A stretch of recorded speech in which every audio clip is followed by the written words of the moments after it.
hermanos. Amén. Rica y abundantemente en esta preciosa mañana.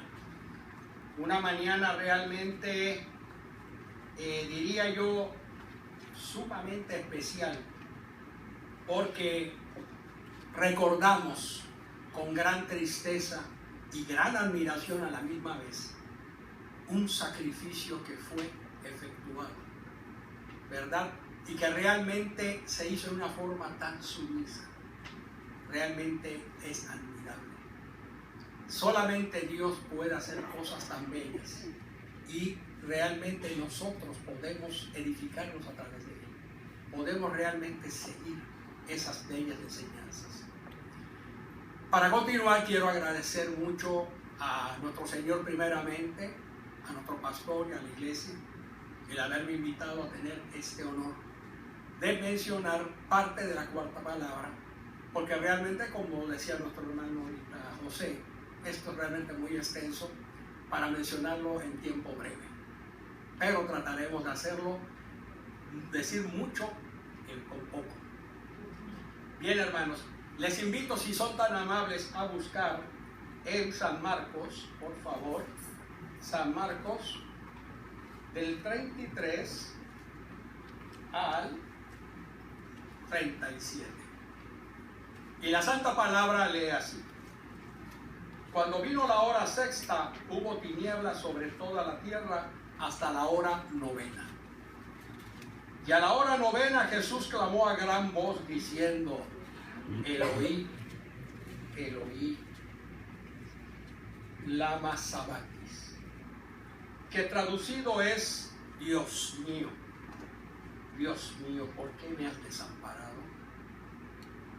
Y algunos de los que estaban allí decían al oírlo: mirad, llama a Elías.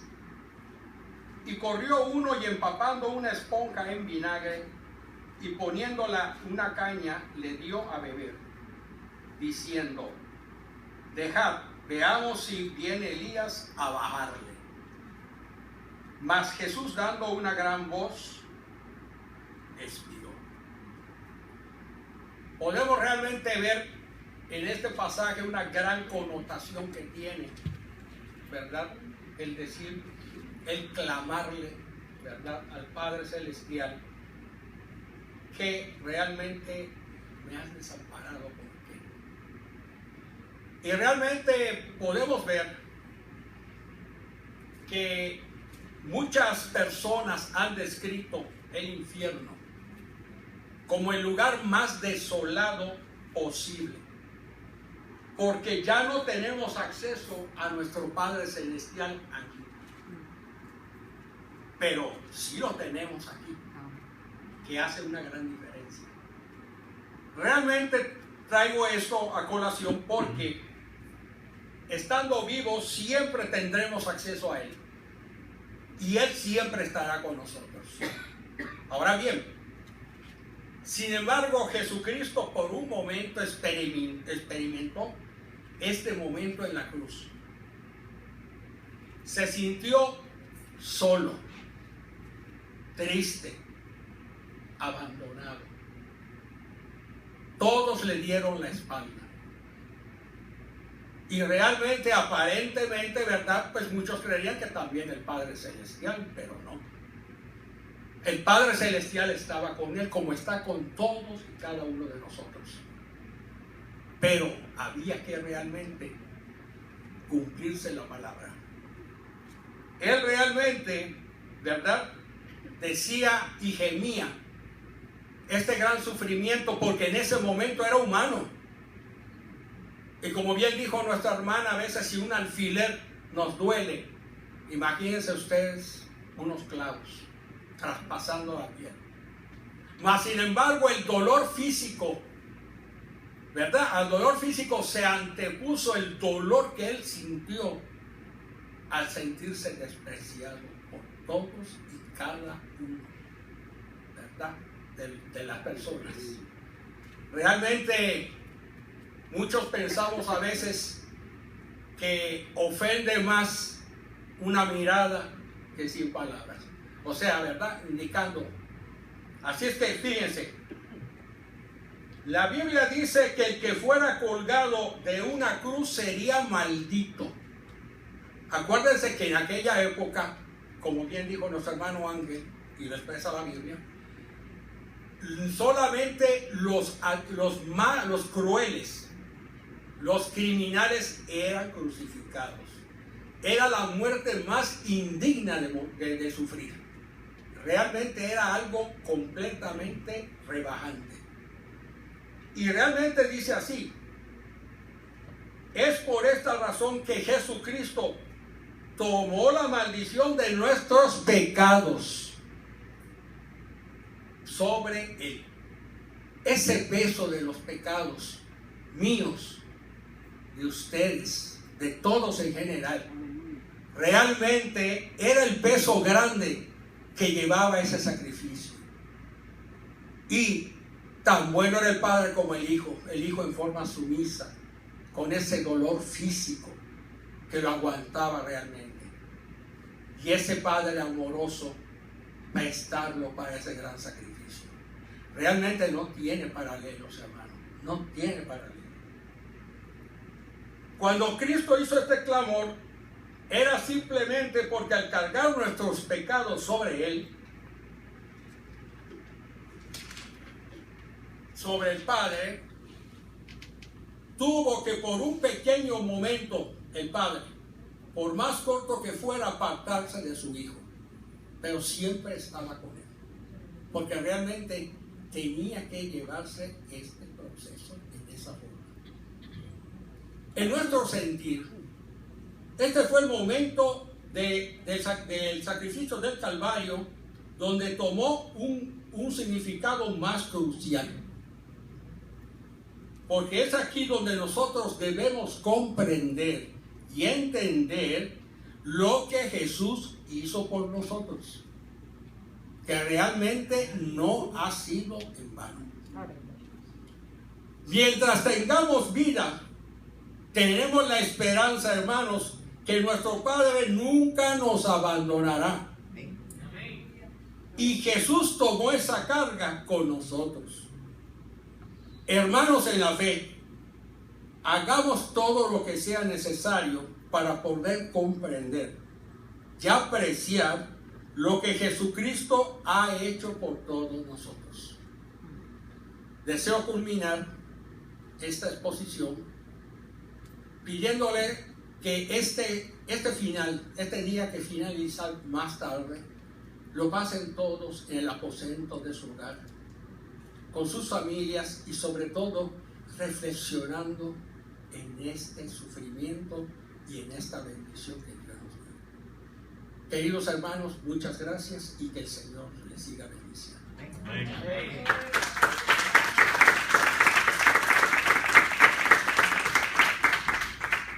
Puedes estar en la libertad de adorar al Rey de Reyes y al Señor de Señores. Hoy nosotros estamos de gozo.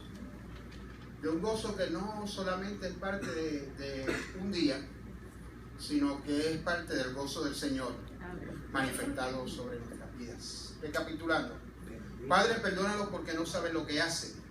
En verdad te digo, hoy mismo estarás conmigo en el paraíso. Mujer, he ahí tu hijo. Hijo, he ahí tu madre. Dios mío, ¿por qué me has desamparado? Y a continuación, la quinta palabra. En un momento dado, Jesucristo dijo: tengo sed. Aleluya. Y esta quinta palabra la conocemos como la palabra del tormento físico. Después de esto, sabiendo que Jesús, que ya todo estaba consumado, dijo: para que la escritura se cumpliese. Oiga bien esta frase: para que la escritura se cumpliese, tengo sed. Juan capítulo 19 y versículo 18. Esta quinta palabra de Cristo, aleluya, desde la cruz contiene una serie de detalles que deben ser considerados para que podamos comprender lo que implica esa queja física en un momento de Cristo. Por eso se le conoce la palabra del tormento físico, a causa de su sed. Había muchas razones por las cuales él expresó: tengo sed. Vamos a ver brevemente cuáles son esos detalles para que podamos arrojar luz mejor de una comprensión de ese momento angustioso, de ese grito del maestro por causa de aquella calcinante sed que lo atormentaba. Yo no sé cuántos de ustedes han tenido sed en algún momento. Aleluya. Pero yo le estoy poniendo un calificativo, le estoy diciendo calcinante sed. No era una sed cualquiera, era una sed que tenía no solamente una relación física, sino que también tenía una relación espiritual. Aleluya. Oiga, a Cristo, oiga bien, sígame, se le ofreció una bebida antes de ser crucificado, la cual no bebió. ¿Ok? Mateo y Marcos dicen lo siguiente respecto a esa bebida que se le ofreció al Señor antes de recibir los clavos de su cuerpo. Antes de ser crucificado, se le ofreció una bebida la cual él no consumió. En Marcos capítulo 27, versículos del 33 al 35, leo, dice: y cuando llegaron a un lugar llamado Gólgota, que significa lugar de la calavera, le dieron a beber vinagre mezclado con hiel, pero después de haberlo probado no quiso beberlo cuando lo hubieron crucificado. Aleluya. Pero en Mateo capítulo 15, versículos del 22 al 3, 22 y 3, trae la misma reseña, pero hay unas frases que cambian, y lo voy a leer. Dice: y le llevaron a un lugar llamado Gólgota, que traducido es lugar de la calavera. Hasta ahí está en el mismo orden del otro evangelista. Y le dieron a beber vino mezclado con, aleluya, con mirra, y él no lo tomó. Nótese que tanto Mateo utiliza la palabra vinagre y hiel, mientras que Marcos utiliza la palabra vino y mirra. Mire, la diferencia es en términos de lenguaje, de idioma. Uno hace una connotación al idioma original en hebreo y Marcos hace una connotación al idioma en arameo. ¿Ok? Vamos a ver. Mirra y hiel son la traducción en hebreo de mor y de mara, respectivamente. Recuerde que Mara significa amargura. Si nos vamos allá al Viejo Testamento, a Éxodo capítulo 15, versículo 23, dice: y llegaron a Mara y no pudieron beber las aguas de Mara porque eran amargas. Eran amargas. Y por eso le pusieron el nombre de Mara. Sin embargo, Marcos, aleluya, entonces Mara significa amargura. Sin embargo, Marcos se va al idioma arameo y dice, aleluya, específicamente murra, mora y mara en arameo. ¿Ok? Así que la diferencia entre la versión de Marcos y la versión de Mateo es simplemente de idioma, pero en el contenido del significado es el mismo. Así que evidentemente Mateo y Marcos consideran el ofrecimiento de Cristo de vinagre y hiel o de vino y mirra como el cumplimiento, ¿sabe de qué? Del Salmo 69, versículo 12. Ese Salmo 69, versículo 12 dice: y me pusieron además hiel por comida y en mi sed me dieron vinagre. Mire, lo interesante de este caso es que tanto Mateo como Marcos dicen que no quiso tomar la bebida antes de ser crucificado. Y eso es cardinal. Y eso es medular. Mire, porque el propósito de aquella bebida que le querían ofrecer antes de ser crucificado era para aminorar el dolor de Cristo. Cristo no iba a aceptar ningún paliativo que atenuara sus padecimientos. La combinación de vinagre y hiel, aleluya, servía como un narcótico, y el Señor rehusó tener algo que aminorara su dolor, porque en aquel entonces lo que él estaba representando era la redención de la humanidad. ¿Te atreves a dar un fuerte aplauso al Señor? Mire, Cristo no iba a aceptar nada que aminorara la amargura de aquel momento. Aleluya. Porque aquel momento era un momento de victoria. Amén. Aleluya. Aquel momento era un momento de restauración. Aquel momento era un momento profético. Fuera de la cruz, él no iba a beber nada que lo ayudara, aleluya, hasta que no se cumpliera la misión del Padre, aquella que él le había comentado. Como se vio en Mateo capítulo 27, 36 al 35, antes de ser crucificado, él rechazó la bebida amarga que se le ofrecieron. Pero cuando estuvo a punto de morir, ¿cuántos me siguen? Sígueme. cuando estuvo a punto de morir y habiendo ya realizado la obra, porque ya había sido crucificado, sucedió lo siguiente. Y al instante, corriendo uno de ellos, tomó una esponja y la empapó en vinagre, poniéndola en una caña, le dio a beber. Este texto sugiere entonces en estos momentos que en esta segunda ocasión él bebió lo que se le estaba ofreciendo. Ahora bien, si nos vamos a Marcos capítulo 15, también hace una reseña de este evento. Antes de que crucificaran al Señor, él rechazó la bebida que se le ofreció. Pero una vez había terminado la obra que el Padre le asignó, entonces tomó vinagre de aquella esponja que le acercaron con una caña y bebió. Este texto también infiere que Cristo bebió el vinagre en la segunda ocasión que se le habían ofrecido. Aleluya. Mire, en Cristo se cumplió lo que fue profetizado en el Antiguo Testamento. En el versículo 28, que fue el versículo que tomamos para comenzar esta presentación, que dice: después de esto, sabiendo Jesús que ya todo estaba consumado, para que la escritura se cumpliese, dijo: tengo sed. En ese versículo 18, aleluya, se cumplió la escritura.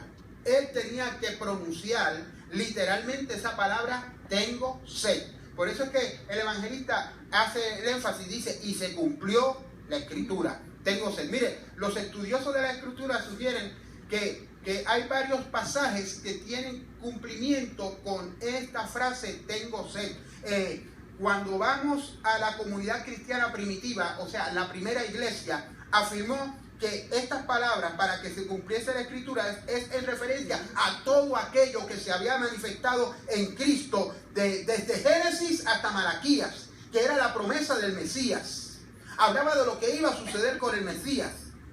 Esa fue la interpretación de los cristianos de aquellos primeros siglos. Pero también, si vamos al Salmo 69, versículo 21, dice: me pusieron además hiel por comida y en mi sed me dieron de beber vinagre. Otros señalan que esa parte de la escritura se cumplió cuando el Señor Jesús dijo esa frase. Allá en el Salmo 22, versículo 15, dice: cuando un tiesto se secó mi vigor y mi lengua se puso debajo de mi paladar y me has puesto en el polvo de la muerte. Aleluya. Se cumplió también el Salmo 42, versículo de 1 al 3, que dice, aleluya: como el ciervo brama por las corrientes de las aguas, así clama, oh por Dios, el alma mía. Mi alma tiene sed de ti. ¿Cuándo vendré y me presentaré delante de ti? Fueron mis lágrimas mi pan de día y de noche, mientras me dijeron todos los días: ¿dónde está tu Dios? Aleluya. Aleluya. Y en ese versículo vemos cómo el salmista contempla la sed que tiene Jesucristo. Mi alma tiene sed de Dios vivo. La palabra anterior habíamos visto que expresó: ¿por qué me han desamparado? Y ahora Cristo dice: mi alma tiene sed de un Dios vivo. Tenga sed. ¿Dónde está tu Dios? Aleluya. ¿Dónde está tu Padre? Dios mío, ¿por qué tú me has desamparado? Y si nos vamos al Salmo 43, versículo 2, dice: pues que tú eres el Dios de mi fortaleza, ¿por qué me has desamparado? Y quiero terminar. Hay unos símbolos que están presentes en esta palabra. El hisopo está presente en esta palabra. Oiga, el hisopo es un término utilizado con la liberación del pueblo en el tiempo de egipcio, cuando pasaron hisopo con sangre alrededor de ¿qué? ¿De qué? De los dinteles de la puerta. Ahí implicaba la redención de Israel. Claro que el hisopo tenía que estar presente, porque la redención que se estaba manifestando era la redención, era la redención de todos aquellos que somos lavados y crucificados por la sangre de nuestro Señor Jesucristo. Aleluya. El hisopo estuvo allí presente. Aleluya. Tomaron hisopo y se lo acercaron con vinagre. Y hay dos versiones de lo que es el hisopo. El hisopo es una planta que podríamos decir que se parece. Yo no sé si usted ha visto esto que se utiliza para esta vara larga que tiene, que a veces lo utilizamos para quitar las telarañas y toda esta serie de cosas. ¿Perdón? Bambú. No, es una planta herbácea muy aromática que tiene un tallo leñoso con ramas rectas y es de color mate, aleluya. Y sus hojas, aleluya, son en formas triangulares, aleluya. Pero el hisopo también era un instrumento que utilizaban los sacerdotes para cuando iban a dar agua bendita o algún tipo de ministración en el templo. Era una bala larga, como con una bola hueca, y en ese hueco echaban un líquido. Eso fue lo que le acercaron a Jesús. Eso fue lo que utilizó el pueblo de Israel cuando vertió la sangre sobre el dintel de la puerta, aleluya. Ese elemento estaba ahí presente. Oiga bien, y con esto termino. Dice: tengo sed. Wow. Tengo sed. El agua que salió del costado del Señor. ¿Cuántos saben que del costado del Señor salió agua? Cuando le clavaron la lanza, ¿verdad? El agua que salió del costado del Señor cuando el soldado le clavó la lanza. Dice que uno de los soldados abrió su costado con una lanza y al instante salió sangre y agua. ¡Qué ironía! ¡Qué ironía! Cristo exclamó que tenía sed, sin embargo, de su costado salió agua. Cuando fue herido por la lanza del soldado, Cristo había dicho en la gran fiesta de Jerusalén, en Juan 7:37, si alguno tiene sed, venga a mí y beba. Aleluya. Allá cuando se encontró con la mujer samaritana, en Juan 4:10 dijo: si conocieras el don de Dios y quién es el que te dice dame de beber, tú le pedirías y él te daría agua de vida. Así como Cristo se hizo pobre, siendo rico, para que nosotros por su pobreza fuéramos enriquecidos, de la misma manera padeció sed, para que nosotros pudiéramos recibir el agua de vida. Dios te bendiga y Dios te guarde. Aleluya. Aleluya.